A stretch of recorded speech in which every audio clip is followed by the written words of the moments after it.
Hello, I'm James Hollis, speaking on behalf of the Jung Society of Washington. Possibly the wisest thing ever said about human nature was uttered 20 centuries ago by an ancient Roman playwright, Terence, who said, "Nothing human is alien to me."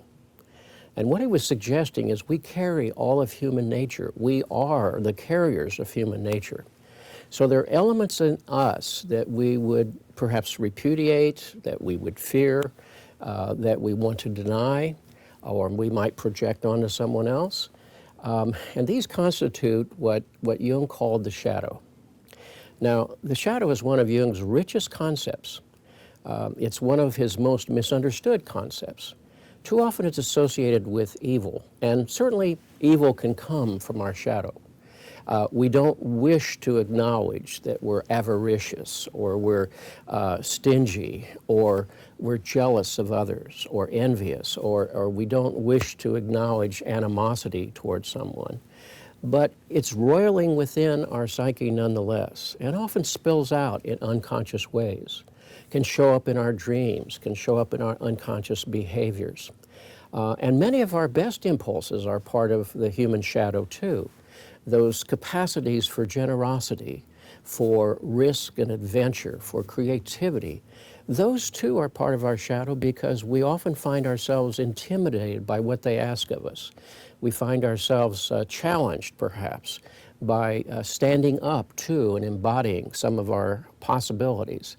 And so that too is shadow, because we could define shadow as those parts of myself, or those parts of my organization, such as my nation or my groups, that when brought to consciousness, I find troubling, I find contradictory to my values, I find counter to my intentionality, and yet they're there and they show up.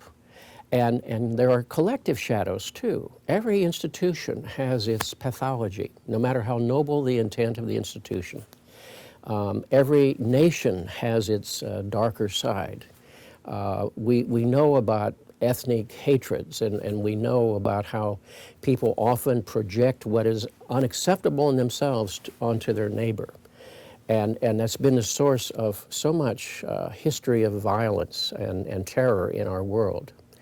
And so the human shadow represents our greatest moral task. And that task begins at home. It begins through our own acknowledgement of the fact that I carry within me all that I wish to repudiate in humankind. And I need to be conscious around that, because where I'm not conscious, it will likely show up unconsciously in my world as a result of my own behaviors or my own resistance to honest efforts. To understand the nature of the shadow is to be called constantly to examine our values. It's not that we are doing wrong deliberately, but wrong often comes out unconsciously. And so I need to become aware of those areas of one's life where there's a certain autonomy, and they're acting and show up in our relationships and our behaviors and so forth. The healing of the human psyche is always going to come from the side of the shadow. It often shows up as psychopathology. And from a Jungian standpoint, we welcome the psychopathology because it tells us about what's going on in the psyche. It tells us about the compensatory factors that are at work in the psyche. The human ego is not capable of full awareness. It's not capable of healing itself. It has to come to terms with those parts of itself which are operating in forms that are contrary to.